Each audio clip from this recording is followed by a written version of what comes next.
gente precisa podar algumas arestas que, porventura, em algum momento no passado, a gente acabou aqui fazendo um emaranhado.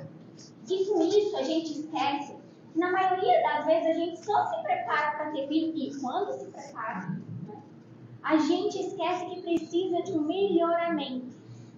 E a gente precisa, como ser humano, ter essa instrução como pais para poder se melhorar, para poder receber esse ser que vem.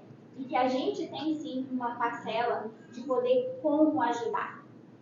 Nas missões que existem aqui para a Terra, uma das questões que está lá no plano espiritual é nós, pais, ajudar os nossos filhos a não cometer os mesmos erros do passado. Muitas vezes a gente acaba assinando isso lá em cima. Às vezes a gente vai conseguir, às vezes não, e tudo bem. Mas a gente precisa entender que precisamos nos melhorar como pessoa, evoluir moralmente, espiritualmente. Porque quando a gente se melhora, a gente consegue ajudar.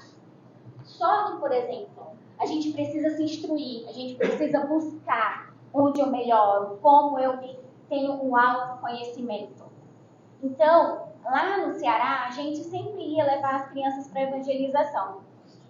E, na mesma hora, existia a instrução dos pais. Ou seja, enquanto as crianças estavam lá para aprender, os pais também estavam. Porque a gente sabe que essa instrução não é tão fácil. Porque seria ótimo se a gente conseguisse um manual de instrução com os filhos. Mas não é isso que acontece, né? A gente se descabela, a gente não sabe o que faz. Os meninos aprontam, a gente agora, fala aí que eu vou na terapia, que eu preciso trabalhar isso, meu Deus, me ajuda. Senhoras que eles sabem fazer. E a gente precisa instruir. E da mesma forma, Emmanuel fala o seguinte,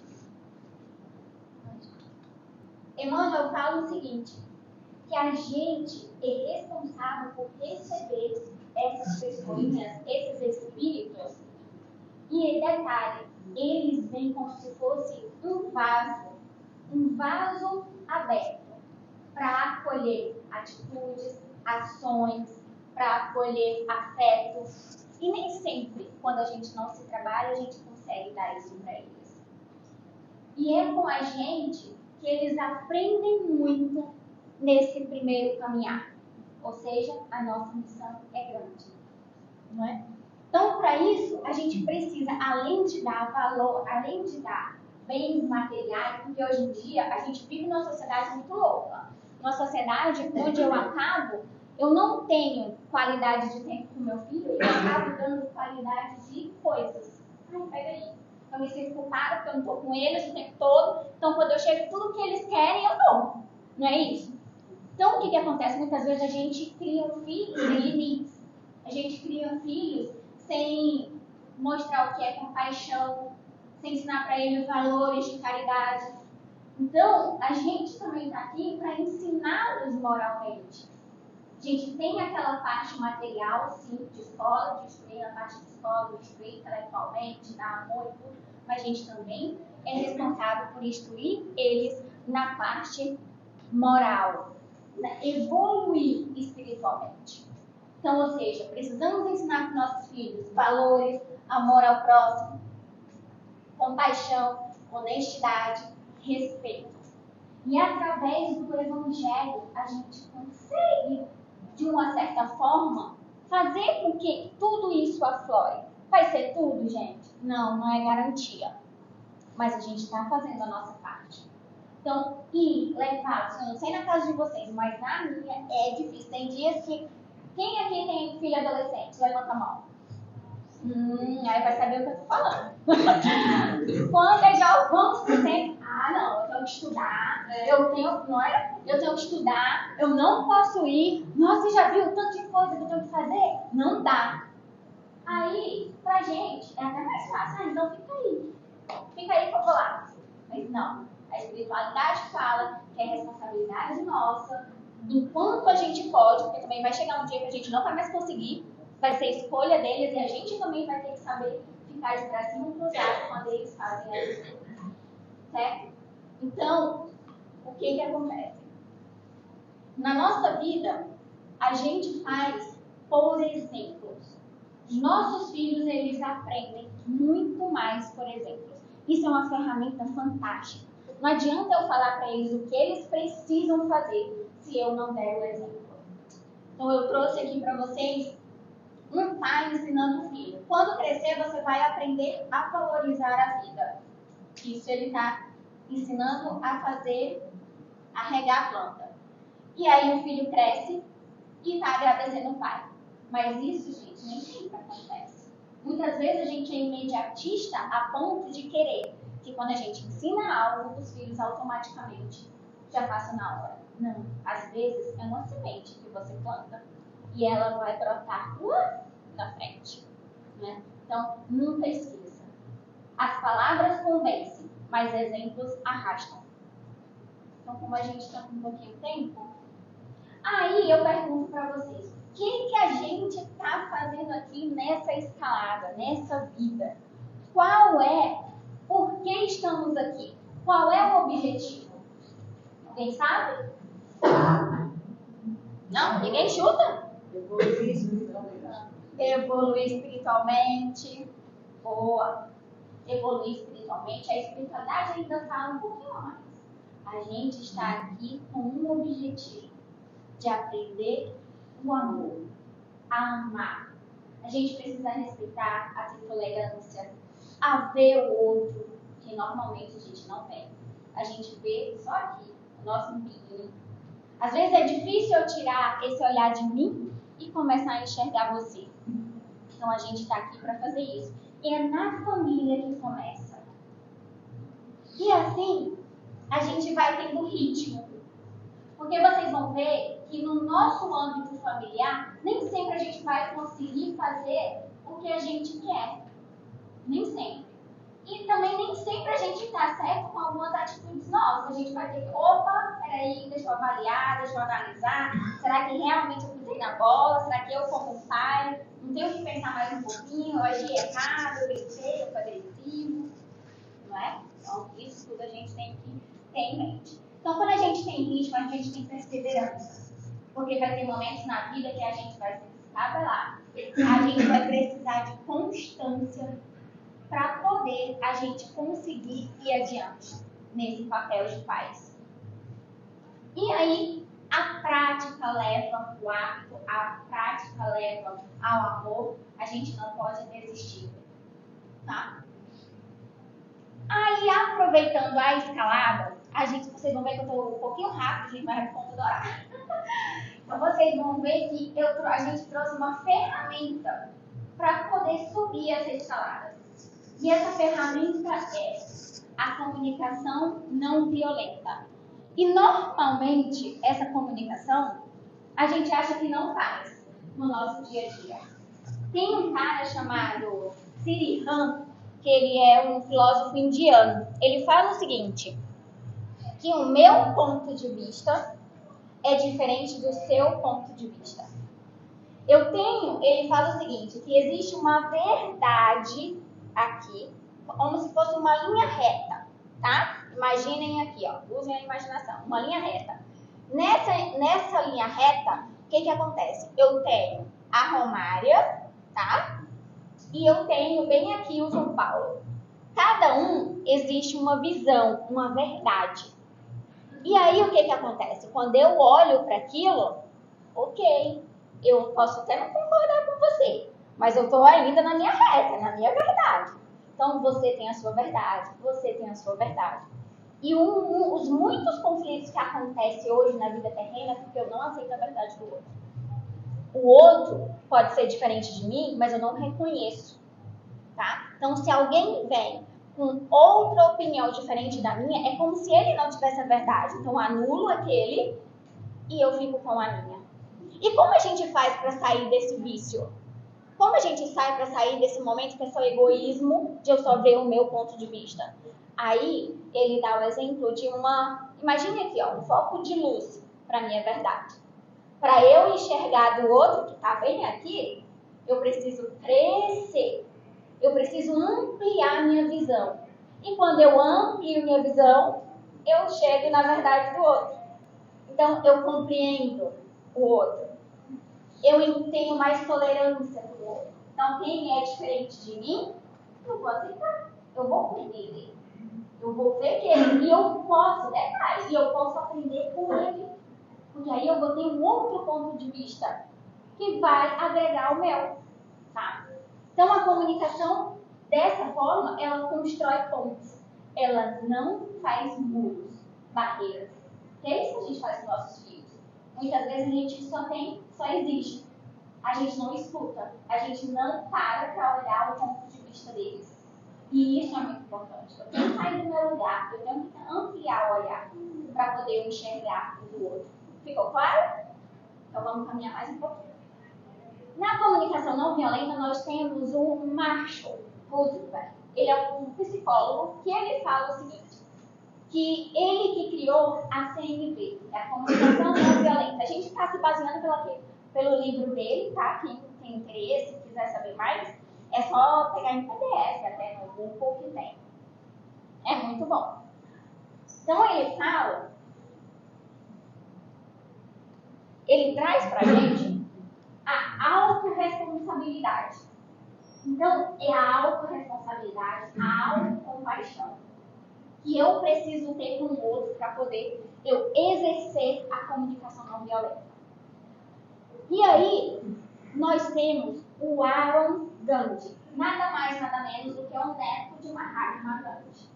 E ele fala o seguinte, que com frequência não reconhecemos nossas violências porque somos ignorantes a respeito delas. Presumimos que não somos violentos porque nossa visão da violência é aquela que briga, que mata, que espanca, que guerrear e guerrear. O tipo de coisa que os indivíduos comuns não fazem. Então, para ele, todos nós, não vamos generalizar, mas a grande maioria acha que não é violento porque não mata, não atira faca, não atira pedra, tá? E essa não é verdade. Nós somos violentos na fala. A gente não percebe o quanto a gente é invasivo com o outro. O quanto a gente machuca o outro com a nossa palavra. Nós somos criaturas linguísticas. E a gente precisa prestar atenção. Para eu ter um diálogo, uma comunicação, eu preciso ser compreensiva. Eu preciso ter autorresponsabilidade do que eu falo. Isso faz toda a diferença no relacionamento. Seja ele qual for, pai, filho, amoroso, marido, mulher, seja qual for. Tá? Então, ele diz o seguinte, a gente primeiro precisa ter consciência. Eu preciso saber que em algum momento eu feri alguém. O que eu faço com isso? Então, eu uso da linguagem, da comunicação, meio de influência, e eu preciso ter aqui uma certa visão de como mudar isso. E o que ele faz que diz que bloqueia a nossa comunicação? São exclusivamente a comunicação alienante da vida. O que é isso? São os nossos pré-julgamentos. São os bullying que são feitos. São a discriminação, os nossos preconceitos, tá? Criticar o outro e a nós mesmos. Reação com raiva. Por exemplo, se eu digo, eu sou incapaz, eu sou uma burra, é a minha linguagem interna, mas ela está sendo violenta. Então eu tenho que cuidar dela. Como eu faço isso, Romária? Aí aqui foi só uma frase que eu coloquei, que é, embora possamos não considerar violenta a maneira de falarmos, nossas palavras muitas vezes levam a magoar a dor, né? E a dor, seja para os outros ou para nós mesmos. Então, o que ele falou? Existem 4 elementos para poder eu conseguir praticar a comunicação não violenta. Qual é ele? Observar, sentir, eu ver a necessidade, que é o precisar, e o pedir. Na nossa comunicação precisa ter isso. Mas o que é observar? Afinal de contas, né? Então, observar e não julgar. Ou seja, se eu estou passando por uma situação com alguém, de alguma forma eu não gostei, por exemplo, eu marquei um cinema com o Paulo Vinícius, às 9 horas, ele não chegou. Aí o que eu falo? Paulo Vinícius é um irresponsável. Eu marquei com você e você não chegou. Essa minha fala está sendo violenta ou não violenta? Sim. Violenta. Por quê? Porque eu já estou julgando. Porque eu já estou dizendo para ele que ele é um irresponsável. E na maioria das vezes a gente assim, a gente faz com nossos filhos. Você não arruma a casa. O quarto, então. O quarto dos adolescentes é aquela zona. Pelo amor de Deus, que bagunça. Você é um bagunceiro. E aí, o adolescente faz o quê? Internaliza aquilo. A partir de hoje, eu sou bagunceiro. Não adianta, eu não posso mudar nada que você bagunceiro. Ele internalizou e ele vai levar isso para a vida. Então, o que Marshall fala? Ele fala o seguinte: ao invés de você julgar, o observar significa descrever. Ou seja, Paulo, eu marquei com você às 9 horas e você não chegou. Bom, eu descrevi a situação. Eu não julguei. Ficou claro? O outro ponto é o sentimento. O que eu estou sentindo em relação a essa situação? Então, eu preciso identificar. Eu preciso reconhecer e assumir. Com essa situação que eu vivenciei, eu fiquei eu fiquei frustrada. Por quê? Porque eu precisava que ele chegasse no horário para não perder o filme. Certo? Então, eu identifiquei o meu sentimento. Eu estou sabendo qual é a emoção aquilo me gerou. E o outro é a necessidade.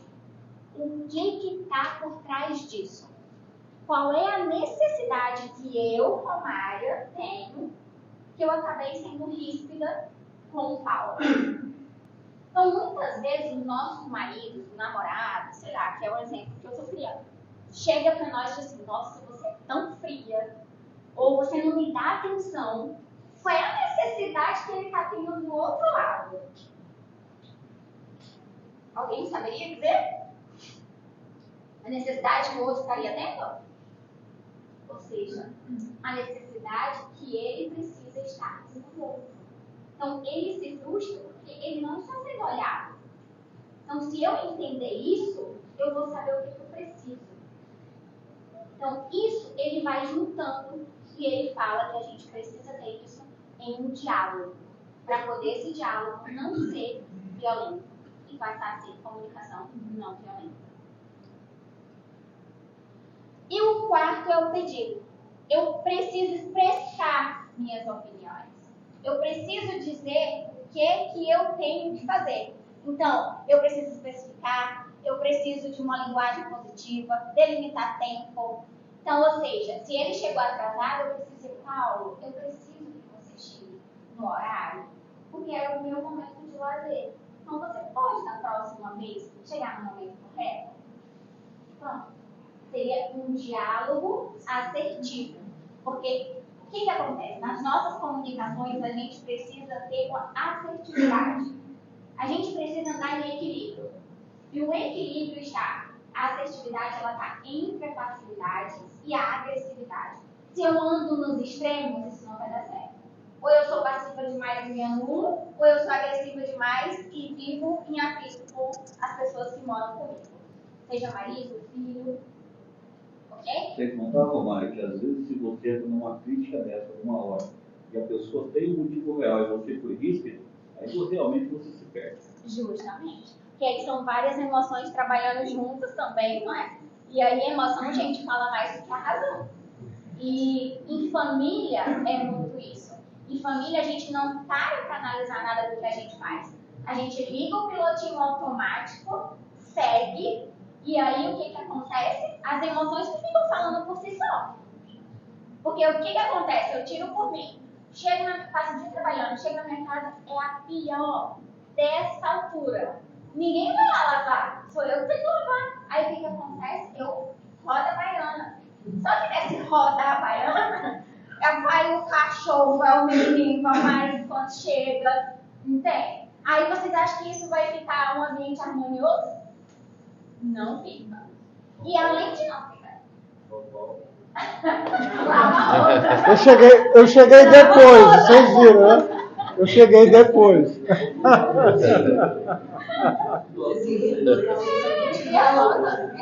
Eu cheguei depois para ajudar. Mas assim, tô falando então, gente, eu tô falando de coisas que realmente são situações diárias, o que a gente vive.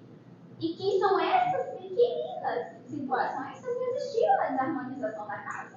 E quando a casa fica desarmonizada, a gente fica desarmonizado, então a gente abre brechas para que nossos amiguinhos também, que não são tão assim com a gente, né, apronte e façam festa. Então, o que acontece? Aqui eu trouxe o diálogo para vocês terem uma noção, porque assim, falar de CNP em praticamente 20 minutinhos é pouco tempo. Então, quem quiser se aprofundar, vê lá o livro, que eu super indico. E é prática.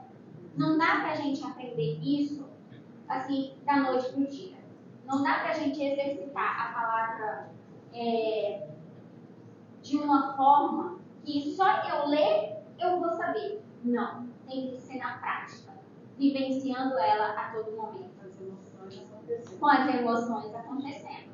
Então, isso é vida. Isso é conflitos diários, desafios diários. E que a gente, quando tem essa possibilidade de nos instruir, a gente consegue sim fazer. A gente consegue se distanciar do problema e aí aplicar as ferramentas que a gente também tem aí ao nosso favor. Tá? Então, eu trouxe aqui, ó, juntando tudo da comunicação não violenta: observação, sentimento, necessidade e pedido. Joana, quando você grita comigo no ambiente de trabalho, observação, ele só descreveu. Eu me sinto diminuído e irritado, mostrou os sentimentos. Porque preciso sentir que sou respeitado e que meus colegas querem me ajudar a me desenvolver. Ela trouxe a necessidade.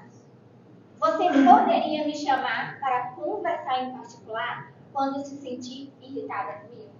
Então, isso sim é uma comunicação que, ao invés de distanciar, ao invés de criar barreira, ela vai criar pontos.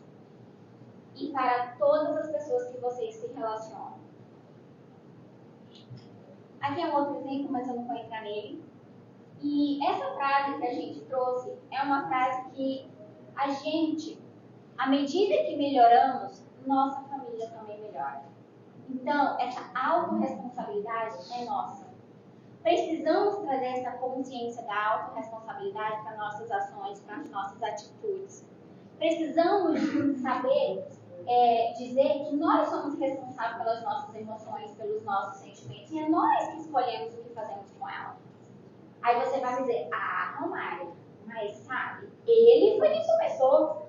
Eu tô com raiva assim porque ele disse que eu era assim, assada, ele fez isso e aquilo.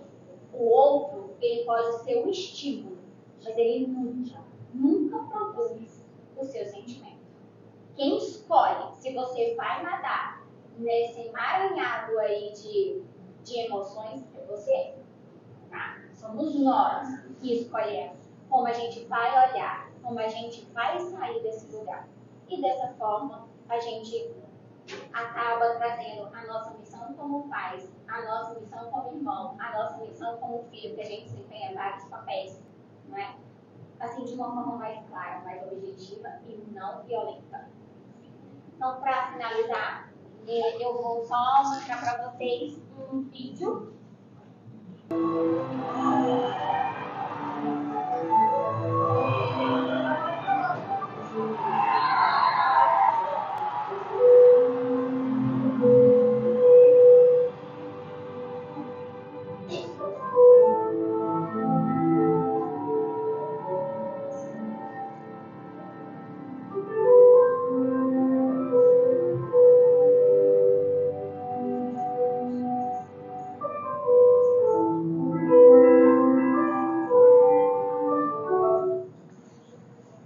Então, a gente encerra por aqui, lembrando para vocês que o trabalho mais difícil do mundo é o melhor trabalho do mundo, e lembrando que a nossa família é uma missão, um projeto de vida. Então, invista na sua.